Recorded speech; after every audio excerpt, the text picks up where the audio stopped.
Vamos lá, terceiro e último bloco, segundo reinado. Agora chegou a hora de falar de política externa. Vamos embora, vai ser legal, tá? Bom, pessoal, a gente já falou de política interna, falou do golpe da maioridade, eleições do cacete, depois falamos de revoltas liberais, São Paulo e Minas, depois falamos de Revolução Praieira, falamos de parlamentarismo às avessas, depois a gente deu uma migrada ali para a economia, aliás, falamos de café, falamos de surto industrial, falamos das leis abolicionistas, desde a Lei Feijó, Bill Aberdeen, Eusébio de Queiroz, Ventre Livre, Sexagenários, Lei Áurea, Imigração, Parceria e Subvencionada. Agora veio, falamos até dos índios, né? A questão dos índios, a política do Segundo Império com relação aos índios, até de Vargas com relação aos índios. Vamos para a parte final agora, para finalizar esse terceiro bloco. Segundo Império, é muita coisa, presta atenção, tá tudo mastigadinho para vocês aí. Toma nota e faz os exercícios, vale a pena, você vai ver que vai valer muito a pena. Na hora ali das questões, você vai resolver tudo com muito sucesso, eu tenho certeza. Então vamos embora, pessoal. Vamos falar agora, né, de política externa para finalizar o último bloco. Vamos entender o seguinte: quais são as principais características da política externa dentro do Segundo Reinado, né? Bom, a política externa, nesse período, ela é caracterizada por duas grandes polêmicas, tá? Dois grandes episódios. Primeiro, o que a gente vai chamar de Caso Christie. E segundo, o que a gente vai chamar de Guerra do Paraguai. A maior guerra da América do Sul. Talvez a gente só perca para a guerra... Deixa eu ver aqui, cara. Foi a segunda maior guerra do século, na verdade, né? A gente só perde ali para a Guerra da Secessão em termos de a proporção de mortos, enfim, tal. E ninguém quer ganhar por isso, obviamente, né? Mas foi uma guerra muito drástica. Mas antes vamos falar do Caso Christie. O Caso Christie foi o seguinte, cara. O Brasil, você sabia que o Brasil rompeu relações com a Inglaterra no século XIX? Pois é, aconteceu. O Caso Christie é um caso menorzinho aí, mas breve. Mas William Christie era o embaixador da Inglaterra no Brasil. O que é que vai acontecer?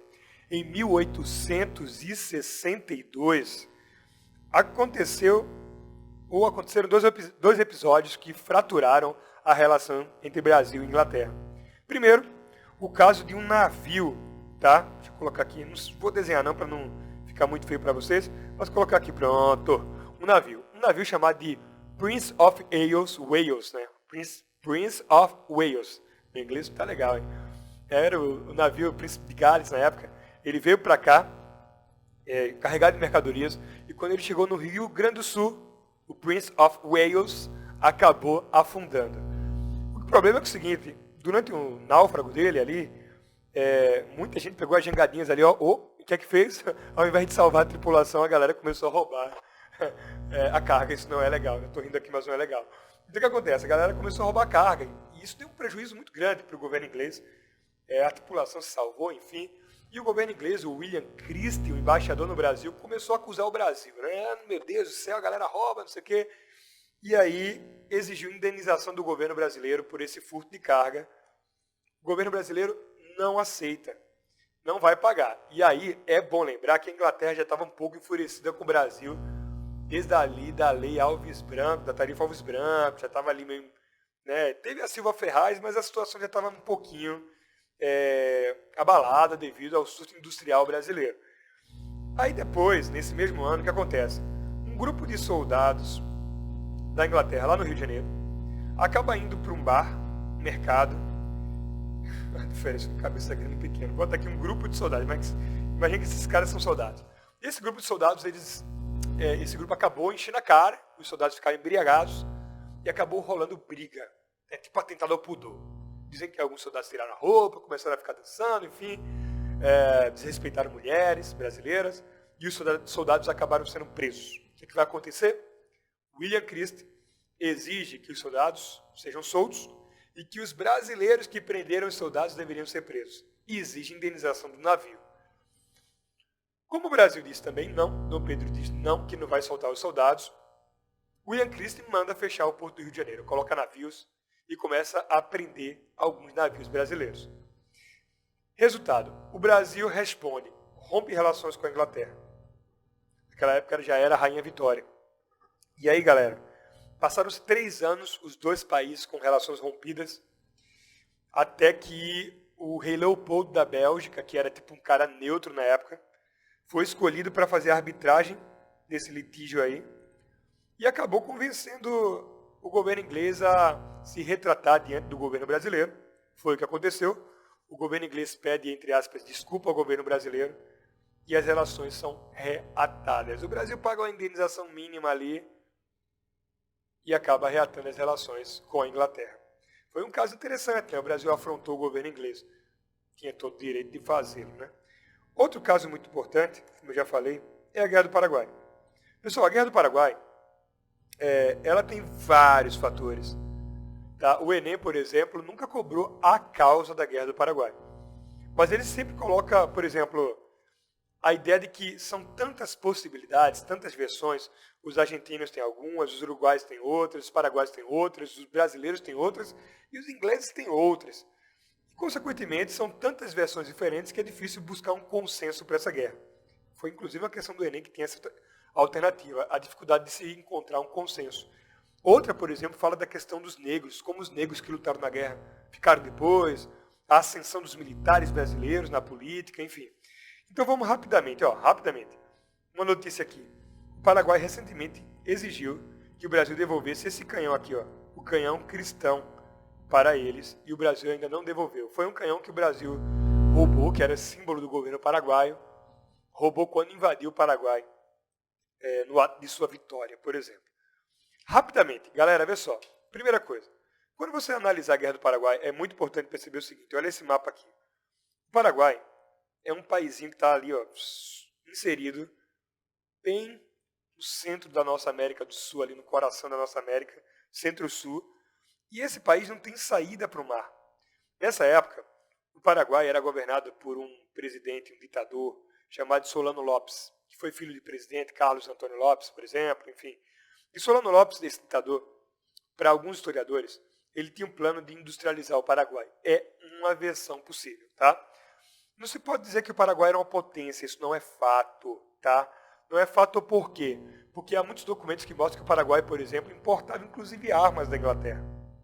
Mas o fato é que havia uma indústria nascente, vai anotando aí, tá? Vai anotando. Havia uma indústria nascente no Paraguai. Além disso, o exército paraguaio tinha sido multiplicado, cresceu bastante, tá? Então o Solano Lopes estava aumentando o exército. E toda vez que eu tenho um vizinho que está aumentando o seu exército. Isso vai gerar a atenção de quem? Do Brasil, não é? O país está começando a se industrializar. Isso vai gerar a atenção de quem? Lá do vizinho da Inglaterra. Aí surge uma teoria que diz assim, a Inglaterra teria de alguma maneira financiado a guerra contra o Paraguai, tá? Para evitar que o Paraguai virasse uma indústria. Essa versão, até a década de 70, ela era consensual, tá? Mas ela não é mais tão consensual hoje, ela é quase que desprezada. É uma das, de que a Inglaterra usou o teatro da guerra para prejudicar o Paraguai, para evitar um concorrente. Eu acho que é uma visão um tanto preconceituosa, é olhar os países da América como ingênuos, como se os países da América não tivessem suas próprias virtudes e suas próprias mazelas, seu próprio imperialismo. Enfim, mas é uma, guarda aí. Tem gente que fala dela. Então vamos lá, o Paraguai, ele precisava de uma saída para o mar. Então, por isso, o que é que ele fazia? Ele estava buscando. Ele estava buscando uma saída pelos afluentes da época. Então você tinha ali os afluentes do rio Paraná, do rio Paraguai, do rio Uruguai e da bacia da Cisplatina, aqui nessa região. Então eu preciso produzir, eu preciso escoar meus produtos uma vez que eu não tenho saída para o mar. Só que para passar por essa região, o Paraguai precisava da autorização do Brasil, rio Paraná, do Uruguai, rio Uruguai, e da Argentina, bacia da Cisplatina. Ou seja, é um país que para poder se comunicar com o mundo, dependia dos seus vizinhos. Há um outro atrito, que também pode antecipar alguma coisa nessa guerra, para você. Deixa eu botar aqui. Aqui, o Paraguai, durante a independência da Argentina, o Paraguai perdeu parte do seu território original enquanto colônia, essa região, onde se tinha, por exemplo, uma província conhecida como província de Entre Rios, né? Então, havia a pretensão do governo paraguaio de conquistar essa região, o que ameaçava os interesses da Argentina. Por um outro lado, um último dado, daqui a pouco eu vou revisar, tá? No Uruguai, havia o conflito entre dois partidos políticos. Eu vou colocar abreviado, tá? Os colorados versus os blancos. Blanco, assim mesmo, blanco. Os colorados versus os blancos. Um detalhe importante que vocês precisam saber. O Partido Colorado era apoiado pelo Brasil. Era um partido liberal. É tipo liberal e conservadores. O Colorado seria o Brasil. Tá muito feio, né? Essa minha caneta aqui. Eu vou aprender a usar. Em breve eu aprendo a usar. E os blancos eram considerados conservadores. E eram apoiados justamente por quem? Pelo Paraguai. Então você percebe que existe um atrito dentro do Uruguai. Dom Pedro quer impor, apoiar os colorados que compravam produtos brasileiros, que eram mais alinhados a ele. E por sua vez, o Paraguai apoiava os blancos. O Paraguai tinha uma pretensão de se juntar com a Argentina e com o Uruguai. Então eu vou revisar tudo para que você não fique, meu Deus do céu, quanta coisa. Em primeiro lugar, há a tese de que a Inglaterra financiou a guerra porque tinha medo que o Paraguai se industrializasse, virasse uma potência. Pode haver recurso inglês. Mas é fato que a Inglaterra vendeu armas tanto para o Paraguai quanto para o Brasil, Argentina e Uruguai durante a guerra. Tá? Então isso já fica por água abaixo. Já perde o crédito. Outra tese é, o Paraguai sim estava se industrializando, não era uma potência ainda, mas estava ampliando o seu poder, o poder de seu exército. Fui ligar o microfone aqui, conferir. Então o Paraguai se industrializava, aumentava o poder do seu exército, isso amedrontava o Brasil, que ninguém quer uma potência militar do lado, Dom Pedro. Outra, o Paraguai queria dominar parte da Argentina, reconquistar um território que perdeu durante a independência, já coloca o Paraguai ali contra a Argentina. O Paraguai quer interferir na política do Uruguai, o Brasil também. O Brasil apoia quem? Fala para mim, os colorados, que eram os liberais, enquanto o Paraguai investe em quem? Nos blancos, que eram os conservadores. E o Paraguai ainda precisava de uma abertura, de uma saída para o mar. Como ele não tem litoral, ele precisava passar pelos rios Paraná, os rios Uruguai e o rio, aliás, a bacia da Cisplatina. O que dependia da autorização, Rio Paraná, Brasil, Rio Uruguai, Uruguai e bacia da Cisplatina, Argentina. Bom, o que vai acontecer? Brasil, Argentina e Uruguai, devido a todas essas desconfianças com relação ao Paraguai, esses países não vão autorizar a navegação do Paraguai sobre essas águas, as suas águas. Bloqueia os seus rios. O Brasil, por exemplo, vai bloquear o rio Paraná, o que vai dar origem a uma guerra chamada de Batalha do Riachuelo, por exemplo, do Pequeno Riacho. Você já entendeu as possíveis? Vou repetir mais uma vez. Eu sei que você está, poxa, Pedro, não repete, não, vou repetir, tá? A ideia da Inglaterra ter utilizado o teatro de guerra para beneficiar-se, acabando com a economia paraguaia, um possível concorrente, é uma tese. O Brasil estava amedrontado com uma potência ali, tanto industrial quanto militar do seu lado. É bom lembrar que Mato Grosso faz fronteira ali com o Paraguai, né? Mato Grosso, Paraná ali embaixo, tudo mais. Outro fator muito importante. Solano Lopes, que era o ditador do Paraguai, quer abertura, quer navegar por águas brasileiras, por águas uruguaias e argentinas. Ele quer dominar parte da Argentina, o norte da Argentina, e ainda ele quer interferir na política uruguaia e, quem sabe, fundar o Grã Paraguai. O Grã Paraguai, ou o Grande Paraguai, seria Paraguai, Argentina, Uruguai. Imagina Paraguai, Argentina e Uruguai unidos, governado por Solano Lopes, o problema que isso ia dar para o Brasil. Tá? Então, o estopim para a guerra, vocês podem observar aí, está tudo aqui, as causas, mas um detalhe interessante, eu vou resumir, vou abreviar para você, tá? O estopim da guerra foi esse aqui, Em 1865, depois de uma negativa de Dom Pedro não aceita abrir o rio Paraná para Solano Lopes do Paraguai, toma um toma um navio brasileiro, que era o Marquês de Olinda, ele prende um navio brasileiro, vai colocando aí. E aí, em seguida, mata o governador do Mato Grosso. Declara a guerra ao Brasil, invade o Mato Grosso, invade o Rio Grande do Sul. Então, se a gente observar aqui, olha, eu acho que esse mapa fica melhor aqui. Tá? Assim que Dom Pedro faz uma negativa, diz, não, você não vai vir aqui né, navegar no meu território e tal, no meu rio, o Paraguai toma aqui o Mato Grosso e também invade o Rio Grande do Sul. Foi muito rápido, ele venceu várias batalhas. E aí, diante desses ataques ao seu território, o que é que o Brasil faz? Dom Pedro viaja até o Rio Grande do Sul, viaja até o Uruguai e assina um acordo. Ele, Brasil, a bandeira imperial do Brasil aqui na tela, preste atenção na tela. Deixa eu ver se eu não estou tomando a tela de vocês aqui, tá? Ah, tá não, tá tranquilo, né? Deixa eu ver aqui. Deixa eu ver se tá tudo tranquilo. Pronto, dá para vocês observarem. Eu vou me colocar um pouquinho menor, para não atrapalhar mesmo, tá? Então, observa aqui, ó. O Brasil se une justamente ao Uruguai e à Argentina. Eles formam um bloco chamado de Tríplice Aliança. Perceba que os três países sofriam ameaças do Paraguai. O Brasil não queria o Paraguai como potência ao seu lado, o Paraguai invadiu o Brasil. Segundo, o Uruguai sofria interferência em sua política. Os blancos eram aliados de Solano Lopes. Tá? Só que naquela época quem governava o Uruguai eram os colorados. Os colorados governavam o Uruguai. Portanto, não vão se aliar a Solano. Se fossem os blancos, sim, se liga nisso. E a Argentina também sofreu invasões do seu norte. Então a Argentina temia esse imperialismo de Solano Lopes. Dessa maneira, forma-se a Tríplice Aliança. Durante esses 5 anos, a Tríplice Aliança ataca o Paraguai, luta contra o Paraguai. Vai vencer o Paraguai, haverão várias batalhas, sobretudo no período chamado de Dezembrada, enfim. O Brasil teve grandes personagens, Duque de Caxias, Deodoro da Fonseca, o Conde D, o esposo da Princesa Isabel. Todos se juntam, eles aniquilam o Paraguai em 5 anos de batalha, e o Brasil é quem vai invadir o Paraguai, prender Solano Lopes e matar Solano Lopes em 1870. Então, um resumão mais uma vez. O Paraguai não consegue navegar pelos rios Paraná, Uruguai e pela Bacia Cisplatina, não tem autorização, invade a Argentina, invade o Mato Grosso, Rio Grande do Sul, no Brasil, tenta alterar a política no Uruguai, né, tentando derrubar os colorados e colocar ali os blancos e não consegue, e aí a Tríplice Aliança se forma, Brasil, Uruguai e Argentina, para derrotar o Paraguai. O Paraguai é derrotado, tá? Só que tem um detalhe, as consequências da guerra.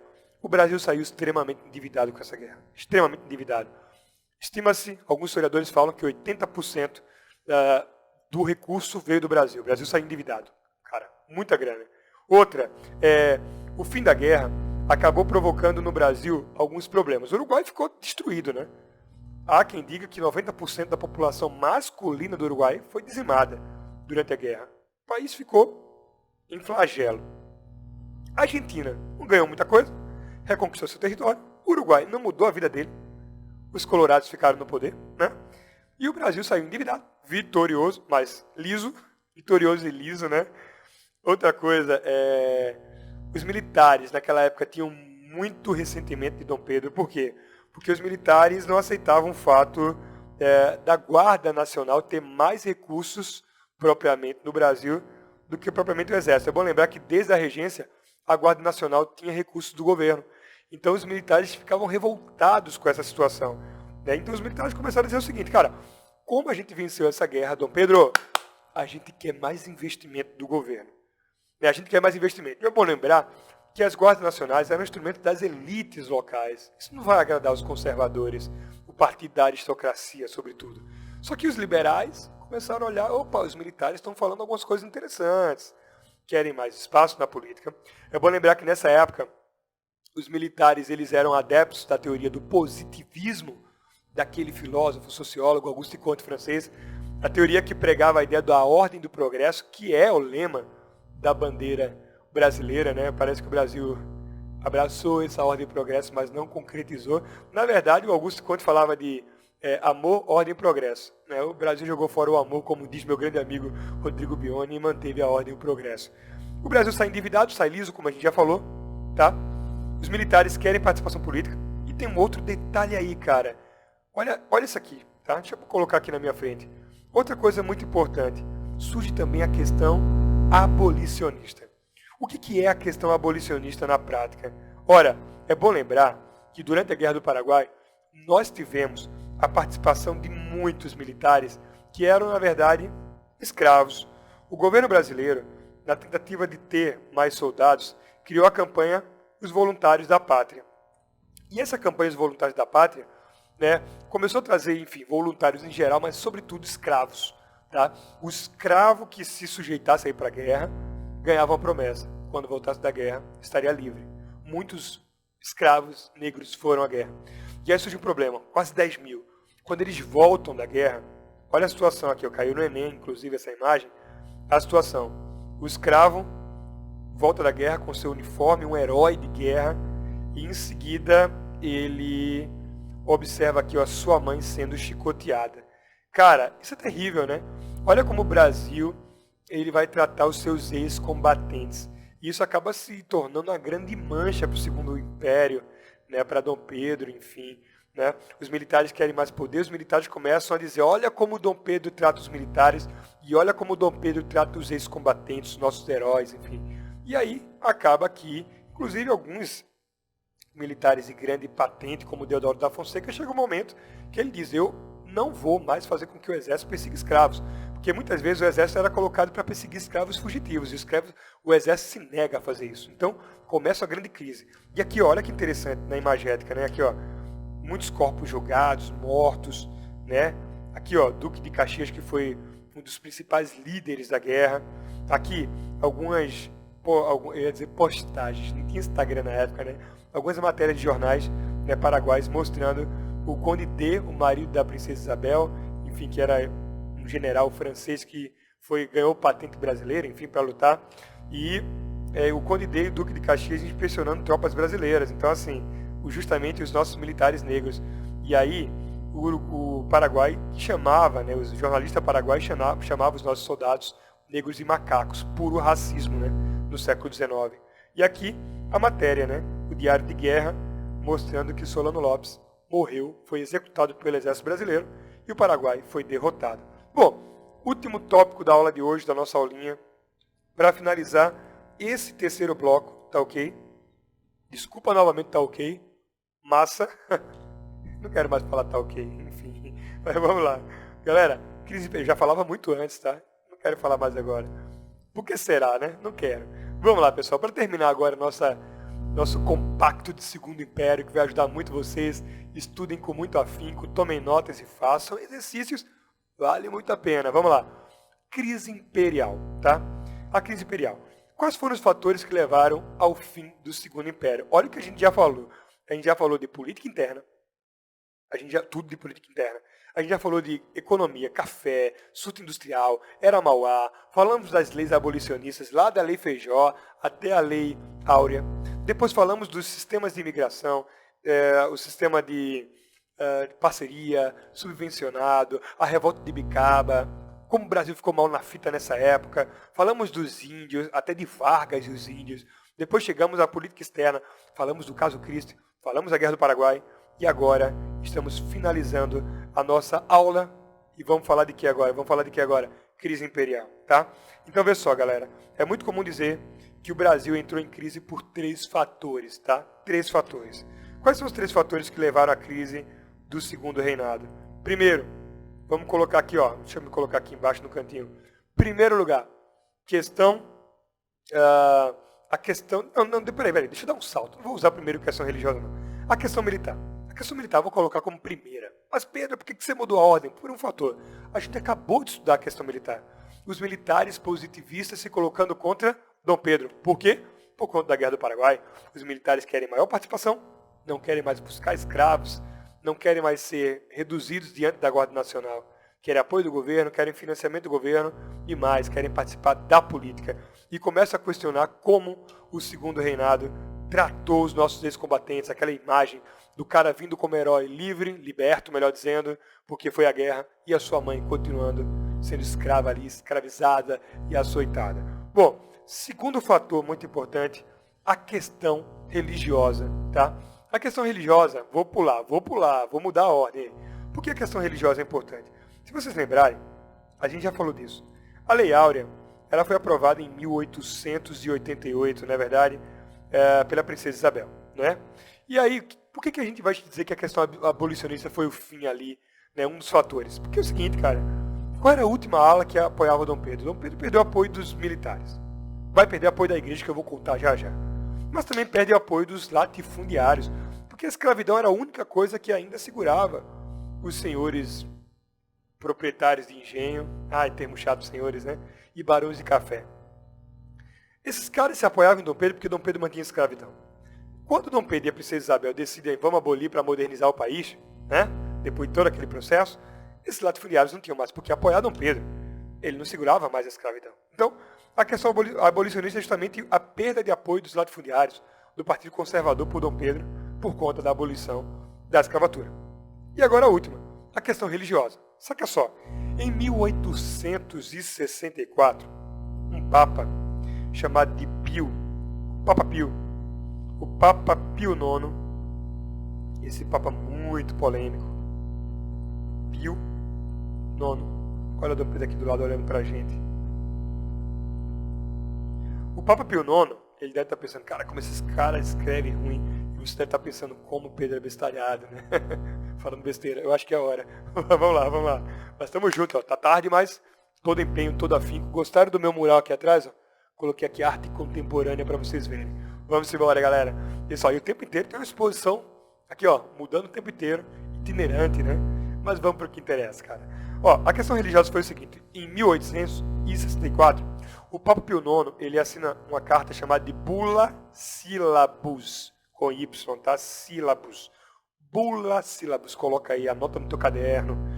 Essa lei, ou essa recomendação do Papa, ela dizia o seguinte: o Papa recomenda que na Igreja Católica não haja mais membros da maçonaria. A ideia era essa aí.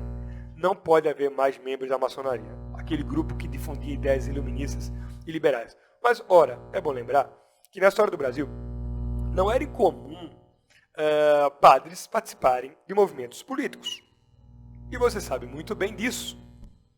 Então, como eu acabei de falar, então, assim, era muito comum padres participando de movimentos, né? A Revolução dos Padres, por exemplo, Frei Caneca na Confederação do Equador, enfim. Então ele proíbe os padres participarem da maçonaria, só que tem um detalhe: Dom Pedro tinha ligações com a maçonaria. Naquela época, o ministro, chefe de ministérios, enfim, era o Visconde de Rio Branco, né? O cara que depois criou Itamaraty e tudo mais, que era da maçonaria.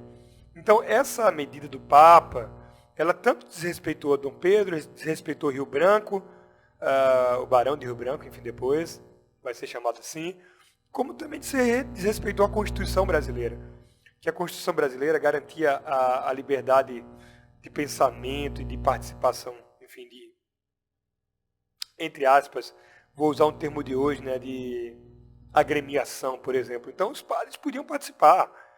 Então, tudo isso gerou muito tumulto. Só que o Papa Pio não recuou, não, cara. E aí Dom Pedro, o que é que ele faz? Ele tinha aquela instituição do beneplácito. Lembra que eu já falei para vocês? O beneplácito era o direito de Dom Pedro dizer se uma bula papal ia ser aceita no Brasil ou não. Anota aí, beneplácito. E Dom Pedro, como tinha esse direito, o que é que ele fez? Ele disse, ó, Papa, massa, você está mandando, mas o Brasil não acata. A gente não vai aceitar isso aí. Então, o Brasil não aceita a bula Syllabus e Dom Pedro vai mandar prender dois bispos muito importantes, o bispo do Pará e o bispo de Olinda, que eram os bispos que estavam colocando em prática essa medida do Papa e expulsando os padres. Então ele manda prender dois bispos, coloca os caras na cadeia, 3 anos de cadeia, trabalho forçado. Imagina hoje, de repente, o governante aqui do Brasil, enfim, manda prender o Papa, por exemplo, ou um arcebispo, sei lá, Fernando Saburido, por exemplo, de Olinda e Recife. Isso ia gerar muito polêmica, e é bom lembrar que a população brasileira, naquela época, ela era muito católica, muito mais que hoje, né? Muito mais que hoje. Então aquilo gerou um problema gigante para Dom Pedro, cara.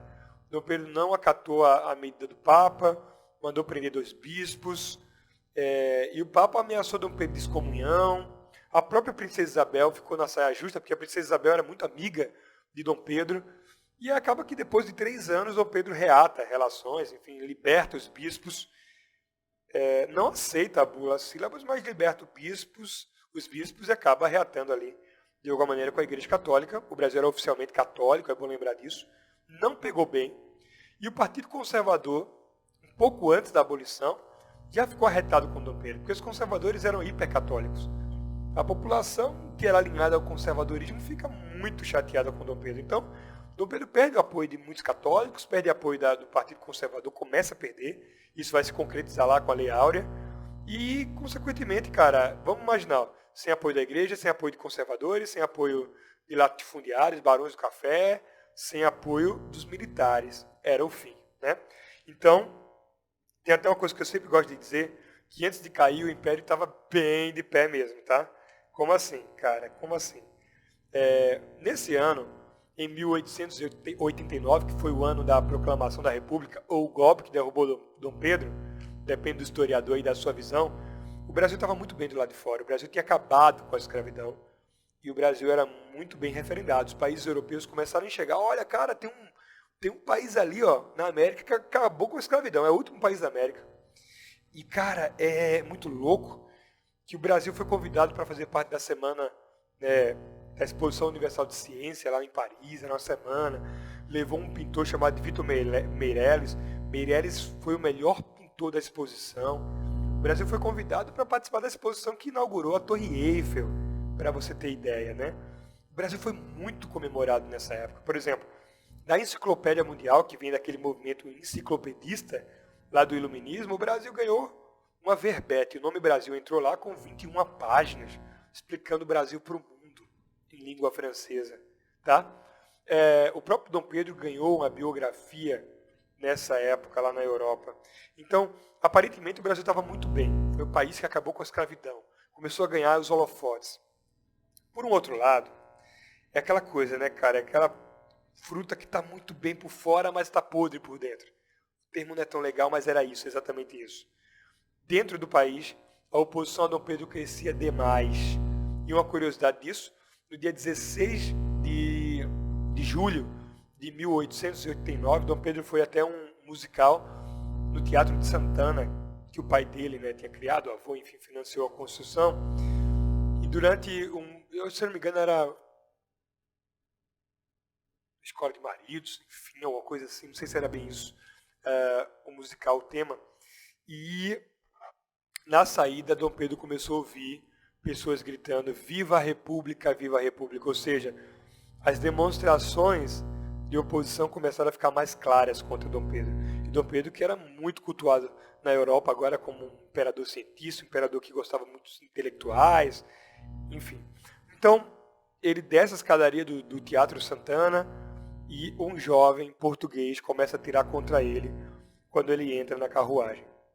Ele não foi atingido por tiro nenhum. Não houve morte, mas aquilo foi para o mundo. Aquilo mostrava que a monarquia estava se enfraquecendo. E aí, diante desse episódio, o que é que Dom Pedro resolve fazer? Não sei se vocês lembram, Dom Pedro I, antes de cair, fez um baile, né? A festa de Dona Maria Glória, e abdicou durante a festa em abril de 1831. Dom Pedro resolve fazer uma festa. Naquela época, o Rio de Janeiro estava recebendo uma frota de navios do Chile, né? Do Chile. E um dos navios era o Lord Cochrane, né? Esse navio trazia o alto oficialato da Marinha chilena. E aí Dom Pedro usou isso como um gatilho. Cara, eu vou fazer uma festa tão imponente que eu vou mostrar o poder da minha monarquia. A gente não está caindo. E aí, cara, custou tão caro que alguns dizem que a festa ela custou 2 anos da receita do Rio de Janeiro. A Guerra do Paraguai custou 11 vezes a receita, né, do Brasil, para você ter ideia. Do Rio de Janeiro, enfim, da capital. O Brasil ficou muito endividado. E agora o cara gastou ali alguns anos da receita do Rio de Janeiro numa festa. O cardápio está aí, ó, cardápio chiquérrimo. Né, creme à la Richelieu, badejo merteux, né? Langue, éclaté, gelé, inglaisé. Eu não sei falar isso, cara, mas é um cardápio bem doméstico, bem caseiro, comida caseira, né? Cosa que surprise, né? Deve ser surpresa, sei lá. Quem fala aí francês do século XIX, Charlotte Russe. Tinha comida russa, pelo que eu tô vendo aí, até mineira. Gelatine à la province de Minas, sei lá, Minas Gerais. Enfim, eu vou voltar aqui, é melhor. E aqui, ó, um bannerzinho, uma postagem do Instagram falando da homenagem do Brasil ao Chile e o cardápio da parada. Vamos lá, então, Ele fez a festa nesse lugar, a Ilha Fiscal, que ainda existe no Rio hoje, era onde os navios paravam, pagavam imposto, e lá atrás, se você perceber, ó, a ponte Rio-Niterói, lá atrás, gigante. Então, Dom Pedro, naquela época, não tinha essa passarela, enfim, ele vai de barco. E quando ele chega na Ilha Fiscal, ele quase cai ao descer do barco. E aí é curioso que na época ele estava com o médico, ele sempre andava com o médico, estava bem velhinho, e ele escorrega, o médico segura, e ele diz para os convidados, todo mundo tenso, Dom Pedro vai cair, Dom Pedro vai cair. E ele diz para os convidados assim, ó, calma pessoal, a monarquia tropeça, mas não cai, não há de cair. Não sabia ele que durante a festa havia os militares, muitos dos militares que apoiaram o golpe daqui a pouco. E aí galera, durante a festa o que é que vai acontecer? Na casa de um militar chamado Benjamin Constant, o cara que trouxe o positivismo para o Brasil, se reuniam figuras muito importantes, como por exemplo o Marechal Van der Kolk, o próprio Deodoro da Fonseca, né? Floriano Peixoto. E esses caras, o Deodoro não era a favor do golpe, cara, de derrubar Dom Pedro. O Deodoro era amigo de Dom Pedro, era muito amigo de Dom Pedro. Deodoro defendia que se esperasse Dom Pedro morrer, ele está muito velhinho, ele vai morrer, espera ele morrer, depois a gente vê. Mas o problema é que até o terceiro reinado não ajudava muito. Que tinha a princesa Isabel, né, que era a sucessora de Dom Pedro, os outros 2 filhos que Dom Pedro teve morreram, mais jovens, então a princesa Isabel era aquela que deveria governar, e que ela era casada com o Conde D, lembra, era um francês. Deixa eu mostrar para vocês a imagem dele aqui, ó, voltar, para vocês lembrarem dele aqui, ó, volta bastante, cara. O Conde D aqui, ó, esse cara aqui, ó, lembra dele aqui, ó. E aí, cara, os brasileiros não eram muito entusiastas dessa ideia do Brasil cair na mão da França, de um francês. E aí a galera decidiu, cara, não, vamos derrubar Dom Pedro. É curioso que Deodoro da Fonseca resistiu, mas quando ele viu todos os marechais da mesma patente dele se colocarem contra Dom Pedro, ele disse, cara, ou eu entro, ou se eles tomarem o poder vai ser ruim para mim. E aí, o golpe ficou marcado para o dia 20 de novembro e acabou sendo antecipado porque rumores de que Deodoro da Fonseca seria preso, que Dom Pedro... Os próprios militares que construíram boatos para gerar pânico e catalisar, acelerar o processo e antecipar. Catalisar, é o termo da química que eu utilizei. E antecipar a derrubada de Dom Pedro. Então, no dia 15 de novembro, Deodoro da Fonseca, ele aqui, vocês podem ver, ele morava ali próximo à Praça de Santana, à Praça da República. Ele estava bastante doente, bastante gripado, então ele sai de casa ali apoiado pelos militares que o colocam em cima do cavalo, ele morrendo de febre ali. Pô, o que é que eu estou fazendo? Meu Deus, vou derrubar Dom Pedro, meu amigo. E ele vai até a Assembleia Geral do outro lado, tira o cap militar, diz viva a República e volta para dormir cansado. Foi assim feita a proclamação. Esse quadro aqui de Oscar Pereira, ele é um pouco exagerado, ele tá aí aquela coisa, nossa, teve guerra, teve conquista. Não teve, cara, não foi bem assim. Teve alguns conflitos localizados, mas não houve nada disso, cara. Isso é uma construção, uma narrativa de valorização da proclamação. O próprio termo proclamação é um termo encontrado porque é o seguinte, cara. Os conservadores apoiaram, os liberais apoiaram, os militares. Em 1870 criou-se o Partido Republicano, que era militar, formado por muitos militares e liberais. Então, cara, os caras ficaram naquela, cara, a gente não vai chamar de revolução, porque a revolução é uma coisa muito esquerdista, como se diz hoje, né? E eles não apoiavam a participação do povo e tal. Era um movimento elitista, militares e a elite brasileira, civil. E aí, eles, também não vamos chamar de golpe, porque golpe vai pegar mal. Não vamos chamar de golpe, então vamos chamar nem de revolução nem golpe. Vamos encontrar um novo nome, proclamação. Está proclamada, comunicada, proclamar e comunicar. Comunicada a República. Perceba o cuidado deles. Depois eles escolheram outros heróis, como Tiradentes, por exemplo, enfim. Mas era isso, cara, uma bandeira nova, que trouxesse ordem e progresso, enfim. Assim foi feito o golpe. Dom Pedro estava em Petrópolis, foi avisado na madrugada, depois se ausenta do Rio de Janeiro, vai embora. E é curioso que esse governo civil militar que se instala tem seu primeiro episódio chamado de República das Espadas. Os 2 primeiros presidentes do Brasil serão Deodoro da Fonseca e Floriano Peixoto. E um último detalhe, bastante cobrado aí nos vestibulares, um livro chamado de Os Bestializados, de José Murilo de Carvalho. Esse livro, o José Murilo, grande historiador, Ele vai dizer que o povo brasileiro nem sabia o que era a república. Ele viu tudo aquilo acontecendo e assistiu atônito, parado ali. E derrubaram Dom Pedro. Ninguém nem sabia o que era uma república, por isso o povo ficou bestializado, abestalhado, sem saber o que estava acontecendo. Só alguma curiosidade aqui, uma imagem de Dom Pedro no exílio, tá? Para terminar a nossa aulinha, nosso terceiro bloco. Dom Pedro no exílio com a sua família.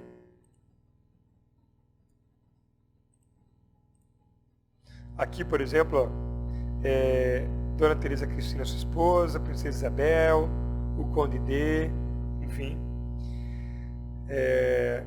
Aqui, uma matéria interessante que mostra a Princesa Isabel, bem velhinha, e o Conde D, um casamento que durou mais de 4 décadas, tá? E todos os descendentes, filhos, os netos, muita gente, eles acabaram indo para a França. Mas durante a Primeira Guerra Mundial, curiosidade, os filhos da Princesa Isabel com o Conde D lutaram na Primeira Guerra Mundial, para quem não está ligado, que eram brasileiros, que tinham nascido no Brasil.